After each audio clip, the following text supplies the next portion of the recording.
Olá, pessoal, tudo bem? Que gostoso ter você aqui hoje na nossa conversa, que vai ser muito produtiva.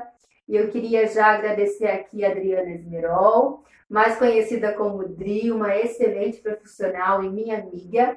E hoje eu queria que ela se apresentasse aqui para vocês, para quem não conhece a Dri. Olá, pessoal, um prazer fazer parte do canal da Débora, minha amiga tão querida e especial, e estar aqui também com você, né, podendo falar um pouquinho sobre algo que a gente gosta muito, que é falar sobre educação, né? Eu sou a Adriana Esmerol, né, como a Débora disse, a tia Dri, né, ou Dri. Eu trabalho na área de educação há quase 15 anos, né, embora não pareça. Minha primeira formação foi pedagogia, depois eu fiz letras, né, português e inglês. Depois eu fiz uma pós em alfabetização e letramento. Estou terminando agora um MBA em gestão educacional pela USP-Exalc, que é um curso muito bom. Tem sido uma base que tem feito muita diferença na minha vida. E também estou fazendo, junto com a Débora, né, a nossa pós em psicopedagogia institucional, que também tem sido bem legal, assim, e tem nos ajudado bastante também na nossa área, que são fatores, assim, importantes para a nossa área, né, Débora? É verdade, eu não sou tão formada assim como a Adri, Ah, mas ela me incentivou bastante a fazer, né, tanto a pedagogia quanto a psicopedagogia agora. Então, é uma pessoa que tem bastante, a gente aprende muito com a Adri. A Adri é uma pessoa muito dedicada em tudo aquilo que ela faz, e foi justamente por isso que eu achei tão legal trazer uma pessoa como você aqui, Adri, para agregar para a gente, tá? E hoje a nossa conversa tem um tema fundamental. Você, mamãe, papai, responsável por uma criança, tem visto o desafio que está sendo ensinar as nossas crianças em casa. Infelizmente, não é como nós queríamos, ninguém queria esse cenário, mas está aí, né? E nós precisamos usar a Adri e conversar sobre isso. Então, eu queria que a Adri explicasse um pouquinho para vocês uma diferença muito importante aí. Então, fique ligadinho. Vamos lá, Adri, explica pra gente aí um então, pouquinho. primeiro, para a gente conversar, Débora, sobre né, tudo isso que tem acontecido né, desde março, eu queria começar para a gente fazer uma diferença. Né? É uma nomenclatura, na verdade, que tem sido usada erroneamente, tanto pelas mídias como muitas pessoas também que não entendem, na verdade, o momento que a gente está passando, que é o EAD, que é o estudo à distância, e o estudo remoto ou atividades remotas, né? Então, o que é o quê? É tudo a mesma coisa? Não é a mesma coisa, são duas coisas diferentes. Então, para a gente voltar, vamos pensar que a gente tem o ensino presencial, que é o que a gente faz na escola, na sala de aula, a gente está lá, professor e aluno, tem toda aquela troca, a gente está lá presencial. A gente tem o EAD, que é realmente o estudo à distância. E o EAD, Débora, diferente de que muitas pessoas têm pensado, ele não foi criado em março desse ano, por conta da Exatamente. pandemia. O EAD ele já existe há muitos anos. Quando começou o EAD, ele era um tipo de ensino por correio, né? Então a gente Sim. recebia em casa o material e fazia em casa. Então o EAD teve um caminho muito longo até aqui. Eu já fiz vários cursos EAD de verdade e, assim, são cursos excelentes. Alguns deles que eu fiz são até melhores que muitos presenciais, Sim. né? Então, assim, por que eu quero falar um pouquinho o que é o EAD e o que é o ensino remoto? Porque para não tirar o valor que o EAD tem, Sim. né? Então, assim, ó, muitas pessoas, muitos estudiosos, eles estudaram, programaram para fazer o ensino EAD. O ensino EAD, o que a gente fala realmente EAD, o estudo à distância, ele tem uma metodologia diferente, ele tem um professor formador diferente, porque ele foi preparado para aquele tipo de educação. Ele tem um material diferente, porque o ensino EAD, ele prepara o aluno, ele dá autonomia para o aluno para ele ser um pouquinho mais autônomo nessa aprendizagem. Então, ele não depende 100% do professor ser o facilitador da aprendizagem. Ele também tem o papel dele. Então, é um material preparado diferente. É especial para essa modalidade de ensino que é a distância. Isso é um resumo do que é o EAD, né? Ele é muito mais profundo que isso. O que a gente vive hoje, não só no Brasil, mas no mundo, né? Mas vamos falar do Brasil, que é o país onde a gente está. A gente vive a educação remota. 85%, 90% das escolas brasileiras vivem a educação remota e não o EAD, o ensino remoto. Por quê? Quando a gente, né, a Débora também é professora, quando a gente recebe a nossa sala de aula, quando a gente fala na atribuição e a gente é atribuída aquela sala, o que a gente faz? Esse ano você vai ser professora do quinto ano. Então, o que que você vai fazer? Você vai planejar o seu ano, né? Vai pesquisar o que a BNCC fala sobre o conteúdo daquela turma, daquela idade, e você vai se planejar.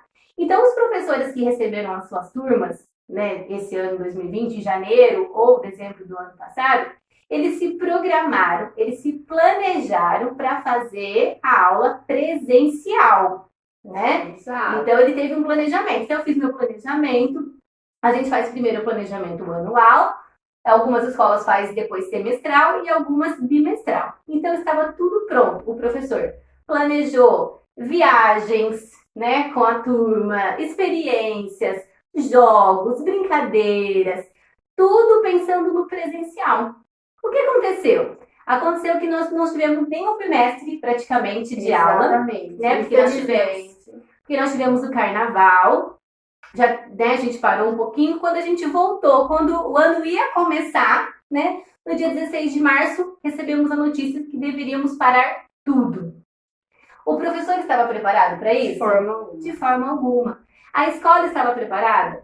Não, né? Ninguém estava preparado para isso. Então, o que aconteceu? Tivemos que pensar em uma solução, né? Então, como bons lutadores pela educação, nós não podíamos deixar a peteca cair, né? E falar, não, vai fechar todo mundo e não vai fazer nada. Não, né? Então, foram criadas situações para que a educação continuasse. Então, o que nós vamos fazer? Então, foi todo mundo pego de surpresa, os professores, todo mundo ficou assustado. Como que eu vou fazer isso, né? Como que eu vou virar youtuber? Como eu vou dar conta do conteúdo, exatamente. Né? E a facilidade também, tem gente que não tem facilidade com tecnologia. Nossa! Tivemos que aprender a editar vídeo. Não era só o conteúdo a gente tinha, né? Mas a gente não tinha todo o outro resto, que também é importante. Que é importante para o próprio conteúdo, exatamente, né? Facilitar o seu trabalho. É uma ferramenta, né? Assim como na escola a gente usa lousa, usa giz, usa caneta, usa jogos, a gente precisava de outros recursos também. Foi um momento muito bom que eu acho, assim, eu falo que a gente cresceu muito enquanto professor, né? A gente aprendeu muitas coisas. Toda a sociedade, eu acho que todo mundo se envolveu num todo, assim. Muitas ferramentas foram disponibilizadas para os professores, muitos cursos que nos ajudaram também. Então, o que acontece? Qual é a diferença, então, do EAD e do remoto? O EAD, o professor ele é especializado para o ensino EAD, tem um material especializado para o ensino EAD e uma plataforma também especializada. O ensino remoto, a gente tem o professor que se preparou para aula presencial, nós temos um material que foi preparado para aula presencial, né? E o recurso, a gente teve que usar um novo recurso, que é a tecnologia. Então, algumas escolas, como ficou aberto para as escolas elaborarem ou definirem as ferramentas que elas iriam utilizar, algumas escolas, por facilidade, decidiram optar pelo Facebook, né? Então, criaram um grupo onde colocaram os alunos lá e tem um tipo de enviar essas atividades para o aluno, né? Então, o remoto é fazer o estudo em casa, né? E aí, então, a gente tem algumas escolas que fazem pelo WhatsApp, algumas escolas estão usando outros tipos de ferramenta. Então, é bom, assim, só a gente separar isso, porque eu fico preocupada quando a gente fala de EAD e de atividade remota ou de estudo remoto. Porque, às vezes, um dia daqui a alguns anos, o pai ou uma outra pessoa fala assim, eu não quero saber de fazer EAD, né? EAD é muito ruim, EAD não funciona, não falando que a educação remota não está funcionando, claro, né? A gente não está falando disso, porque o remoto, ele tem sido o ideal para o momento, né? Exato. Tem sido, assim, uma situação emergente. Eu tenho certeza que a gente vai conversar mais sobre isso, mas eu tenho certeza que os professores têm se esforçado, todo mundo tem se esforçado para dar o melhor. Mas só para a gente começar a ter essa conversa, para a gente separar. Porque muita gente fala, meu filho tem 6 anos e está fazendo EAD, né? Meu filho, não é isso. Não é. Né? Então, uma criança nem poderia, né? Exatamente. Para isso, né? E a gente também não tem lei para isso, né? Então, só para a gente começar essa conversa diferenciando, então, que EAD é uma coisa, né? E quando a gente vê falar, é um estudo à distância, realmente é um estudo à distância. A gente está fazendo, o professor está na escola ou está preparando essas aulas em casa, né? É a distância, mas não é o EAD. É o ensino remoto ou atividades remotas que são feitas em casa. Exatamente. E como a Adri falou, não está sendo fácil para ninguém. Nós que somos professores, lá no dia a dia na escola, igual a Adri falou, algumas escolas têm grupo do WhatsApp. Então ali também os pais acabam se abrindo, comentando, olha, a gente pergunta, né? ou deveríamos perguntar, nos importar enquanto professores com a nossa criança, porque se tem alguém que está saindo perdendo, infelizmente, mesmo nós não querendo que isso aconteça, acaba sendo o aluno também, né? Então, nós escolhemos agora aqui algumas perguntas que os pais têm em relação a esse assunto. Eu queria que você prestasse muita atenção. Se você precisasse depois de alguma dica, algum esclarecimento, coloca nos comentários aí, será um prazer a gente servir você, porque essa é a nossa intenção, tá bom? É de oferecer sempre o nosso melhor aos alunos e aos pais também. Nós temos que ter essa parceria que é fundamental nesse momento tão difícil que a gente está vivendo. Então, vamos para as perguntas, Ri? Presta bem atenção aí. Eu tentei colher algumas coisas que em reunião de pais, os pais acabam conversando, e eu tentei colher essas perguntas aí. Eu espero que te ajude, tá bom? Vamos lá, Dri. A primeira perguntinha é, nossa, acho que todo mundo, né, é a top. Por que é tão difícil manter o meu filho, a minha criança, concentrada nas atividades? Isso a gente tem ouvido bastante, né? Acho que todas, né? E acho que assim, a gente pode generalizar assim da educação básica inteira, né? A gente começando a educação infantil, que tem crianças fazendo atividades remotas também. O ensino fundamental, que já é obrigatório, 1, 2 e médio. E eu falo que até cursinho, né? Por quê, gente? Exatamente. Por quê, gente? Primeiro, né? O primeiro tópico aí. As famílias precisam entender que o primeiro aí que dificulta essa concentração é a criança não estar na escola. Né? Então, se você entender, ela não está na escola. Então, o que a gente precisa, né? Então, para responder essa pergunta, a gente vai ter que acabar dando várias sugestões para a gente responder. Então, primeiro, gente, a criança precisa de um ambiente, né, para ela internalizar a escola, né? Você vai querer o quê? Transformar a minha casa numa escola? É bem próximo, né? A gente precisa aproximar isso para a criança. Porque para o adulto entender, às vezes a gente fala, meu Deus, eu não estou conseguindo me organizar e tal. Mas para a criança, ela foi impedida do dia para a noite não ter mais esse convívio social que era tão importante para ela. Não era só o lugar onde ela tinha aprendizagem, onde acontecia aquela troca com a professora. Era o lugar que ela tinha contato com os amigos, que ela brincava, que ela socializava, que ela estava longe do pai e da mãe. Exato. Esse é um momento importante para ela também. Então, do dia para a noite, ela foi impedida de fazer tudo isso. A gente tem que levar em consideração tudo isso. Então, o que eu falo, quando eu falo com os meus pais também, né, com os pais dos meus alunos, a gente conversa sobre isso. É muito importante você criar esse ambiente para a criança. Então, o que eu preciso? Escolher um lugar na sua casa onde ela vá fazer o estudo todos os dias. Tem que ser o mesmo lugar, sim, tá? Então, às vezes você vê criança que está sentada no sofá fazendo o estudo. Uma hora ela está no quarto. Primeira coisa que eu faço, no quarto, se é um lugar que fica brinquedo, não é o lugar ideal. Porque ela precisa ter um lugar que o estímulo seja contrário. Então, se o ambiente for o quarto, por exemplo, então o que eu preciso? Criar esse ambiente dentro do quarto. Então, tem que tirar os brinquedos de perto. Se tiver televisão com videogame, não pode, gente. Porque mesmo que a criança, o videogame esteja desligado, por exemplo, a criança ela vai pensar, eu poderia estar ali jogando, mas eu estou aqui fazendo meu estudo, eu poderia estar naquela fase. Ou vai ficar lembrando daquele jogo daquela fase que ele estava, e que aconteceu. Porque a criança tem a imaginação assim, né? Então ele está olhando aqui os jogos, imaginando como que ele pode brincar com aqueles jogos. Então, o lugar para a criança estudar, ela tem que ter estímulos favoráveis para o estudo. Então, deixa o material dela. Então, a apostila, vai usar a apostila, os livros, o caderno, o seu estojo. Tem criança que pega a borracha e está lá brincando com a borracha, né? É um estímulo, então você tem que tirar daquilo que distrai a criança para que ela tenha concentração naquilo que ela está fazendo naquele momento. A concentração ela é um treino, né? Então a gente precisa treinar e aprender a ser concentrado. Então, a organização, o ambiente, a criança internalizar isso é muito importante, né? Então, vestir o uniforme. Então, é o meu horário de estudar. Então, eu sou parte da escola, eu tenho um grupo, é a minha escola, então eu vou vestir o uniforme, né? Eu vou, nesse horário, um outro fator importante é criar o cronograma de estudo, que é o meu horário de estudo, que vai facilitar nisso também. Então, quando você cria o hábito de todos os dias, de tal horário a tal horário, é o seu horário de estudo, a criança já sabe, naquele horário eu preciso me concentrar, eu preciso estudar, e aí ela vai se dedicar naquele período para o estudo dela. É muito importante a consistência, né? Na hora de insistir com a criança, porque pode ser que você, na primeira vez, tem essa recusa, mas você continua insistindo, que daqui a pouco vira um hábito. Tudo que é feito muitas vezes vai virar um hábito. Então, tenha hábitos bons com seus filhos. Isso também não é só nessa época, né, Dri? A mesma tarefa, é importante ter esse local de estudo, esse momento, sempre. Exatamente. Isso vai fazer com que a sua criança seja um pouco mais disciplinada, mais responsável com as suas próprias atividades, que é muito importante, assim, depois a Dri pode até falar um pouquinho mais sobre essa responsabilidade da criança também em relação aos seus estudos.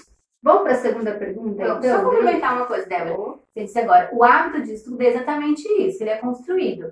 E nessa fase da criança, a gente constrói isso para a vida. A gente vê que hoje tem adolescentes que não conseguem estudar para o vestibular ou para um concurso público. Por quê, gente? Porque não criou o hábito de estudo. O estudo ele precisa de um hábito, né? E nós também, né? Nós para estudar. Exatamente. Porque é difícil você sentar lá, eu ter que ler, eu ter que entender, eu ter que estudar, eu ter que marcar, eu ter que grifar. Mas isso é um hábito que é necessário e é para a vida, né? Então a gente precisa criar. Os melhores alunos que você, né, conhecer, você vai perguntar, ele tem um hábito de estudo, né? Certeza. Ou tá lá, e quem criou esse hábito? Quem elaborou? Né? Pode ser com a ajuda de um profissional da área, mas normalmente são os pais que criam esse hábito. Então olha só, você vai chegar da escola a tal horário, você vai almoçar, você vai escovar os dentes e você já vai fazer o estudo. Ou algumas outras famílias preferem, ele quer tirar a soneca e depois ele faz o estudo. Mas isso o quê? É um hábito, é uma rotina que ele tem todos os dias de estudar o conteúdo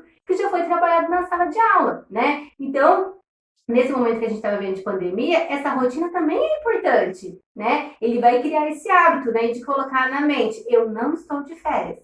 Eu estou estudando na minha casa e eu preciso. Agora, se ele pensar que ele vai brincar a hora que ele quer, que de noite vai sobrar meia hora, ele vai fazer correr na atividade dele, gente, não é cumprir. A gente precisa pensar nisso.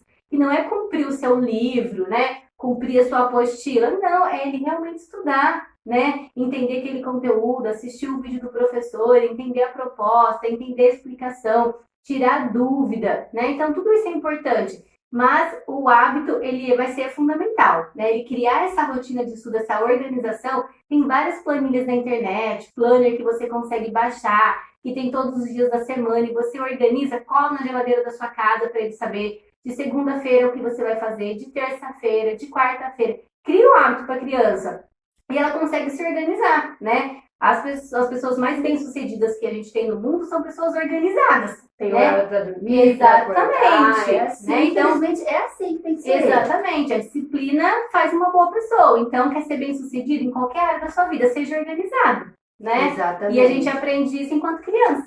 E uma coisa muito interessante, principalmente para os pequenininhos, né, Dri? É que um dia essa rotina escolar vai voltar. Exatamente. E pode ser antes, pode demorar? Pode, mas pode ser muito rápido. Então, quanto mais o seu filho estiver ali mais adaptado à rotina escolar, mais fácil vai ser esse retorno. Porque nós sabemos, pessoas que dão aula para criança sabem, para criança pequena, o quanto é difícil você colocar a rotina novamente, começar tudo de novo. Então, é um problema menos para você também. Exatamente. Então, e para a criança. Para a criança, porque ela vai sofrer muito depois, né? Então faça isso, siga essa dica aí e vai dar tudo certo, tá bom? Agora, a gente espera que a primeira pergunta tenha sido respondida. Nós vamos agora para a segunda perguntinha. Diz assim: meu filho tem se recusado a fazer as atividades. Como eu devo agir em relação a isso? A gente volta um pouquinho na primeira pergunta, porque um fator importante que a gente precisa colocar é o ambiente, né? Então, ele tem que ter aquele ambiente para ele entender que ele precisa daquele momento de estudo. Faz parte da vida dele. Ele não está na escola. Se estivesse funcionando na escola, ele estaria lá. Mas como não está, ele tem que fazer atividade na casa dele. Um outro ponto é o senso de responsabilidade que o adulto tem que passar isso para ele. Você não está de férias. Você precisa cumprir a sua atividade. É sua responsabilidade. Qual que é o dever da criança? É estudar. Então, o adulto, ele precisa deixar claro para a criança isso. O papai não tem que trabalhar? A mamãe não tem que trabalhar? Você tem que estudar. Né? Nós não podemos ir na escola, mas você tem que fazer o seu ambiente aqui. A professora preparou a sua aula, ela elaborou a sua aula. o papai, a mamãe ou o irmão mais velho, alguém está aqui para te auxiliar, mas você precisa cumprir, né? Uma outra coisa que às vezes, eu escuto algumas mães reclamar de falta de dinâmica, às vezes, da professora, da escola, ou da própria atividade, do material. Um conselho também que eu dou, Débora, é às vezes a família procurar a escola, né? Se a criança está sem interesse, olha, ele não está gostando, ele não está achando. O que vocês podem fazer para me ajudar? Né? Essa troca é muito importante, porque às vezes o próprio professor não está percebendo Exatamente. isso. Então, às vezes, esse feedback, essa troca entre o pai, a escola e o professor, ajuda muito, porque você fala, nossa, eu não pensei nisso, eu vou mudar minha dinâmica, vou fazer uma chamada direta com a criança, eu vou conversar, eu vou trazer ela para perto, vou fazer uma aula diferente. Vou mandar um áudio à parte. Exatamente. Vai criar uma aula diferente. Então, o professor está ali para isso. Então, conversa com ele. Olha, eu não estou conseguindo realizar as atividades, eu não estou conseguindo ter o tempo. Você pode me ajudar? O professor está lá e a escola também. Eu tenho certeza que a escola e o professor vai ter prazer em te atender e te auxiliar e te ajudar a fazer com que a criança tenha prazer. Porque a gente sabe que a aprendizagem acontece quando há prazer. Sim. A criança precisa ter prazer naquilo, não só fazer por obrigação. Então, se ela tem aquilo que a gente já falou, o ambiente propício para isso, o estímulos também, a rotina organizada, um cronograma bem estabelecido, se está tudo certinho, né? E se for só esse prazer que ela precisa, então conversa com a professora, conversa com a escola. Mas assim, a gente tem que ter essa autoridade firme do pai e da mãe de dizer: eu sou adulto, eu sei o que é melhor para você e você precisa estudar, né? Não é ser autoritário, né? Gente, porque é uma necessidade, a criança precisa, né? A gente percebe isso porque quando a gente pega uma criança que nunca frequentou a escola, educação infantil, vamos falar disso, uma criança que nunca frequentou a escola, e aí vai para o primeiro ano, e a gente pega uma outra criança que ela fez toda a educação infantil, a gente percebe uma diferença gritante, né? Então a gente está nesse período de pandemia e tendo aula em casa, as aulas remotas, desde março, né? A maioria das escolas, desde março. Se a gente voltar, por exemplo, em setembro, como é o plano do governo, a gente voltar, né? Se voltarmos em setembro, mas vai ser um processo, né, progressivo, gradual, né? Apenas com 35%, uma outra parte vai continuar tendo essa educação remota, as famílias que não querem também mandar para a escola vão continuar tendo essa atividade remota, né? A gente vai ter um estudo aí de um plano ainda, mas e aí, o que vai acontecer? Ela vai ficar todo esse período sem fazer nada porque ele não quer? Muito sério. Exatamente, e faz parte do desenvolvimento da criança a gente incentivar ele a ter esse senso de responsabilidade. Eu preciso estudar, então é importante para mim e a família precisa passar isso para a criança de uma forma clara, que ele se sinta responsável pelo estudo dele. Agora, é claro, ele está tendo dificuldade, ele não está conseguindo compreender o conteúdo, se uma dificuldade intelectual exige um outro caminho. E aí você vai conversar com o professor tem como você elaborar um outro tipo de atividade, porque o meu filho não consegue acompanhar dessa maneira. São conversa com a escola, assim como a gente resolve também no presencial, a gente também consegue fazer esse tipo de atividade, preparar para chegar o mais próximo possível. Mas é importante a insistência, a perseverança da criança e da família insistir também que ela cumpra essas atividades. Exatamente. Não esqueça, quanto mais você incentivar o seu filho, melhor ele vai ficar. Se a gente deixar pela criança simplesmente, né, ele não vai querer mesmo fazer. Uma outra dica que eu dou, o que acontece? Algumas famílias já conversaram comigo sobre isso. Às vezes a criança ela não consegue ficar naquele período todo sentado lá na mesinha dela fazendo atividade. Você pode dividir esse tempo. Então, por exemplo, a criança vai começar a fazer a atividade dela 8 horas da manhã. Então, ela vai fazer o registro, cabeçalho, dependendo da escola, cada escola tem uma rotina. Ela vai fazer uma atividade, uma rotina, o registro dela. Aí depois ela vai escolher uma matéria para começar. De repente, matemática, se ela fazer uma atividade de matemática.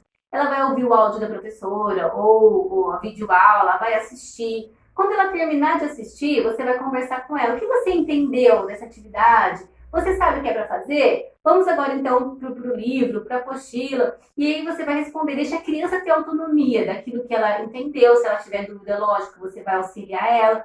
Mas deixar ela fazer, ela responder, né? Já vi muitas famílias falar assim, eu acabo respondendo por ela, né? Não é esse o objetivo. Então, auxiliar, conversar. Fez a matemática, terminou? Agora vamos beber uma água, vamos fazer o intervalo, né? O intervalo que a gente tem lá na escola, vamos fazer aqui? Então deixa a criança aí comer um lanche, beber água, ir ao banheiro, dar uma voltinha pela casa, brincar com o cachorro, fazer meia horinha ali e depois voltou. Agora vamos fazer português ou vamos fazer ciências, trocar de matéria. Né? Se tiver que voltar na matemática, até pode voltar depois. Mas agora vamos dar um descansinho, né, para nossa mente nessa atividade, vamos fazer outra, né, e construir uma outra atividade. Então você não precisa fazer o tempo direto. Então dá esse tempo para a criança quebrar o gelo, brincar, fazer alguma coisa, voltar de novo e construir de novo. Também é bem interessante para a criança que ela não consegue, às vezes ela fica cansada e não quer fazer mais. Nossa, uma dica super legal, né? Dar esse intervalo. Tem esse intervalo na escola. É importante para ela levantar, esticar as pernas, né? Você fica na frente do computador, cansa a sua visão também. A criança já não tem um tempo de concentração muito grande. Então, achei bem interessante essa dica aí para você dar um intervalinho para o seu filho. Nós vamos agora para a terceira pergunta, que diz assim, é um assunto meio polêmico, mas eu acho que é muito importante nós conversarmos com alguém que tenha propriedade para falar um pouquinho sobre isso. Diz assim, meu filho acabou de entrar no primeiro ano e tenho muitas preocupações em relação à alfabetização. É bem complicado, assim, acho que todos os professores alfabetizadores têm a mesma preocupação, né? Porque o primeiro ano, a gente tem aquela transição, que a criança está saindo da educação infantil e entrando para o ensino fundamental, né? É um salto, assim, bem grande para eles, é muita diferença, tudo é diferente, né? E aí a gente não teve nem praticamente o primeiro bimestre, né? Eu acho que não lembro quantos dias a gente teve agora, mas a gente teve carnaval, a gente teve uma pausa, e quando a coisa começou a engrenar, a gente teve que parar lá em março. Então, o que acontece? Há muita preocupação. Eu acho que, assim, uma grande preocupação por parte da família. O professor, eu acho que, assim, ele tem mais segurança naquilo que ele está fazendo, ele sabe, ele conhece o processo de desenvolvimento da criança, ele sabe que a criança ela vai conseguir recuperar esse tempo perdido. Mas a família, ela está lá do outro lado, ela está preocupada. Meu filho não vai conseguir ler, ele vai ficar atrasado. A letra cursiva, né? Elas querem que a criança aprenda a letra cursiva, né? Então, assim, para a gente começar, Débora, a falar disso, que é um assunto bem delicado, a gente precisa entender que a alfabetização, né, a BNCC, ela dividiu em 2 anos, que é o primeiro ano do ensino fundamental e o segundo ano do ensino fundamental. Então, a criança tem que ser alfabetizada nesses 2 anos. O terceiro ano do ensino fundamental, ela também vai continuar o processo de alfabetização, só que com mais foco na ortografia, né? Então, o que acontece? O governo, ele já tem feito planos, né, para recuperação por conta da reestruturação do nosso material e também do planejamento para a gente recuperar esse período de pandemia. Né? Então, a gente vai ter o ano de 2021 e 2022. Eu acredito até que vai ser maior esse período de recuperação, mas a princípio, né, na última entrevista que tivemos, foi essa proposta, né? Até foi colocado uma sugestão também do 4º ano do ensino médio, né, para os alunos que decidirem, quiserem, né, vai ser optativo a frequentar, fazerem o 4º ano do ensino médio para recuperar esse período. Então, assim, o que a gente tem visto é que não vai passar em branco. E eu tenho falado muito para as famílias, fiquem tranquilos, porque esse período vai ter que ser recuperado, né? Então, assim, a gente não sabe o período, mas ele vai ser recuperado. E o que as famílias precisam entender é que a criança, né, ela tem, assim, uma elasticidade cerebral, não só a criança, o ser humano, né? A neurociência tem mostrado isso pra gente, assim, de uma forma maravilhosa e linda, como o nosso cérebro é adaptativo às mudanças, né? Então, a criança, ela se adapta muito mais fácil do que a gente, né, às vezes. Então, assim, esse processo, ele vai ser recuperado, as famílias vai ter que ter um pouquinho mais de paciência, os professores estão se esforçando, eu tenho certeza disso, e a gente vai encontrar a melhor maneira disso acontecer. Eu separei aqui algumas dicas que a família pode fazer em casa, né, para ajudar nesse processo de alfabetização. Então, primeiro, que o nosso mundo, ele é letrado, né? Então, a gente vê aí o outdoor, a gente vê placa de tudo quanto é coisa, na padaria, no supermercado, nos muros, a gente vê letras e palavras espalhadas por todos os lugares, né? Placa de trânsito, então leia para o seu filho, leia com o seu filho, né? Então tá passando na rua, o que está escrito ali naquela placa? Ou viu a propaganda de alguma coisa, o que está escrito ali naquela propaganda? Né? Peça para ele ler, incentive, a placa do carro, né? Vai no supermercado ou comprou um produto em casa, tá comendo uma bolacha, um biscoito, o que tá escrito aqui? Incentiva ele a ler, lê pra ele, escreve bilhetinho. Aí, vamos pegar canetinhas, né, papel, vamos escrever um recadinho pra mamãe, vamos escrever um recadinho pro papai, pro amiguinho que tá longe, né, pede um endereço, escreve uma carta, né? Sim, vamos escrever, né? Uma outra dica muito legal é que a criança, ela aprende, por exemplo, né, ela vê muito. Então, se você é um pai, uma mãe que não gosta de ler, como que a criança vai gostar de ler? Ela vai ter prazer pela leitura. Ela precisa ter um referencial, né? Então, leia para ela na hora que ela for dormir, durante o dia. Vamos ler uma história. E quando você estiver lendo essa história, leia uma frase, peça para ela ler a outra. Eu leio um pedacinho e você lê outro. Eu leio um pedacinho e você lê outro. Vai brincando com a leitura. Porque a criança, ela aprende muito mais quando ela está brincando, né? Então, a gente tem que aproveitar esse momento. E quer melhor momento do que esse, né? Que muitas vezes os pais não sabem o que fazer com a criança em casa. A gente vai falar um pouquinho dos jogos que a gente trouxe aqui, porque é um momento que as famílias têm que aproveitar, Débora, né?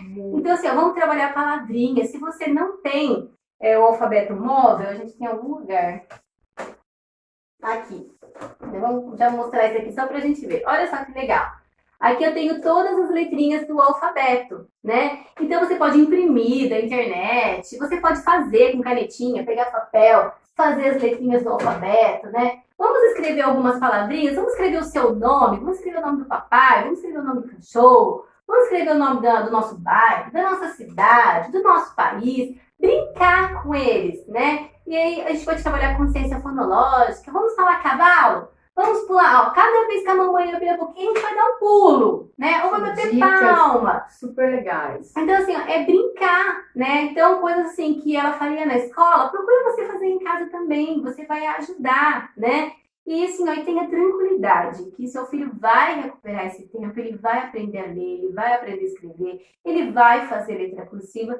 E assim, ó, é paciência. E ele vai se adaptar ao momento. Né? Isso tem E uma coisa muito importante é que até mesmo na aula presencial, dentro da sala de aula, a gente percebe essa ansiedade dos pais, né? A criança acabou de entrar, primeiro quando que vai ler? Professor, ele está escrevendo tudo errado. É super, absolutamente normal, né? Eu sempre falo isso para os pais, calma, é o tempo dele também, a criança também tem o tempo dela. Então, essa preocupação que você tá é super normal. A sua criança vai aprender. E essa questão, Dri, de você ajudar a criança a ler, é trazer significado para o aprendizado. Que isso é fundamental. Se a criança entender que aquilo, esse aprendizado é importante para ela, que ela vai precisar no dia a dia, vai ser muito mais fácil o processo. Exatamente, né? Mais do que às vezes as pessoas pensam, né, que aprender a ler e escrever é só decodificar os códigos, né? Não é. E não é muito além disso. Então, por isso que é importante você ler história, conversar, ele vê o livro, vê a receita, vários tipos de texto, isso é muito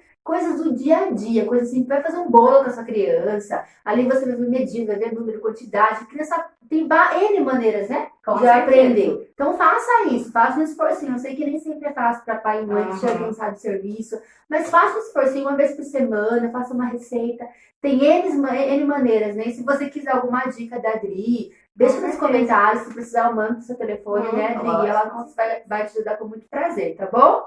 Vamos lá para a próxima pergunta, se bem que a próxima, Adri, vai falar um pouquinho da importância da rotina, né, mesmo fora da escola. Nós já falamos um pouquinho sobre isso, se você quer complementar alguma coisa em relação a isso ou não, a gente pode passar para outra. Então, é o que a gente já comentou um pouquinho, né? Você pode ler de novo a pergunta? Posso, a importância da rotina fora do ambiente da escola. Então, o que acontece, gente? É tudo que a gente já falou, na verdade, né? Então, a criança, ela precisa criar todo esse estímulo que a gente acabou de falar. Então, eu preciso saber o horário que eu acordo, o horário que eu tomo café, o horário que eu vou estudar, o horário que eu vou brincar. Exatamente. Tá? E a gente não pode tirar isso da criança, isso é fundamental. O horário de não fazer nada, gente. Exatamente. Como que isso é importante? Que a gente constrói. A gente pensa, a gente imagina aquilo que a gente fez, aquilo que a gente não fez. A gente descansa o nosso corpo, a nossa mente. Então, assim, ó, a rotina, gente, ele é, eu acho que tudo. É tudo que a gente já falou, na verdade, né? Então, eu quero ser você quer que o seu filho seja uma criança bem-sucedida, bem desenvolvida, que ela vá bem nos estudos, ensine ela a ter uma rotina. É muito importante. Né? Então, você vê a pessoa que ela tem uma agenda, né? Eu tenho uma amiga que ela é muito assim, que eu admiro. Ela fala que ela anota tudo que ela tem que fazer no dia e antes de dormir, ela vai ticar tudo o que ela fez, o que ela não fez. E a filha dela faz exatamente igual. Olha que Aprendeu máximo. pelo exemplo, entendeu? Então, assim, ó, a gente precisa, porque a gente nunca vai esquecer, nossa, esqueci de fazer aquele dever. Esqueci de fazer aquela atividade que eu tinha que entregar para nota. Esqueci de ir na consulta médica, né? Quem nunca? É, exatamente. Entendeu por quê? Porque falta de organização. Exato. E talvez a gente não tenha aprendido isso, né? Eu não aprendi, eu aprendi agora, depois de grande, depois Exatamente. Porque era diferente, gente. A evolução a neurociência, como eu já falei agora, porque ela tem mostrado tantas coisas pra gente, como que a gente aprende, as maneiras como a gente pode aprender, como a gente se evolui, né? Como é importante a gente ser organizado, como é importante fazer um mapeamento daquilo que eu estou estudando. Então, assim, existem vários caminhos para você estudar, para você aprender. Então, assim, gente, eu acho que assim, não existe conselho melhor para os pais é ensinar os filhos a serem organizados, a serem disciplinados e terem uma rotina, gente. Horário de dormir não é porque nas férias a gente faz isso, não faz? Muitos pais falam, tá de férias, eu vou deixar ele assistir um desenho, um filme, e uma semana antes de voltar às aulas eu começo a colocar ele na rotina de novo. Tudo bem, mas a gente, falando de novo, a gente não tá de férias. Exatamente. Entendeu? Não é o caso A agora. gente não tá de férias. Então a criança vai dormir o mesmo horário, porque ela precisa, eu acho que até um pouco mais, porque por conta disso, de não estar na escola, de não ter todo aquele estímulo que a gente precisa lá da escola, então ela precisa se esforçar um pouquinho mais para isso. Então ele tem que ter uma boa noite de sono,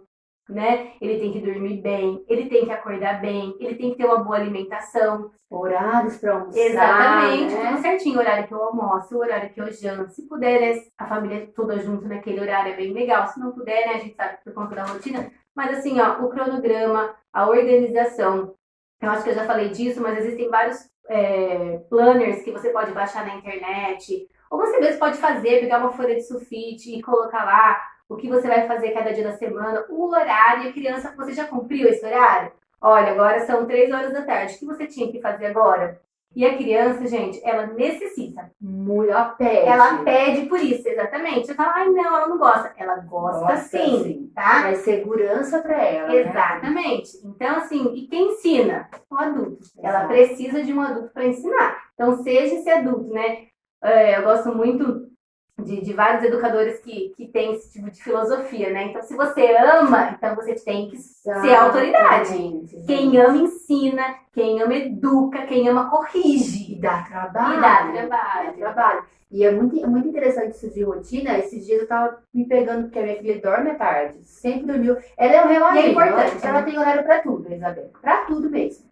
Então eu pensei assim, ai meu Deus, a criança tá dormindo ainda, 3 aninhos tá dormindo, ai vou tirar da rotina. Aí eu fui pesquisar, já sabia, mas fui pesquisar quando eu devo tirar a soneca da tarde, porque é importante, gente, e é muito importante. A criança não vai ficar tão ansiosa, vai ter uma melhor concentração, melhor rendimento escolar, a memória dela é melhor. Gente, rotina é organização da vida. Nós, né, Dri, ficou toda perdida. Você não fica perdida? Quando você não anota, meu Deus, o que tem que fazer hoje? Não termina o que começou.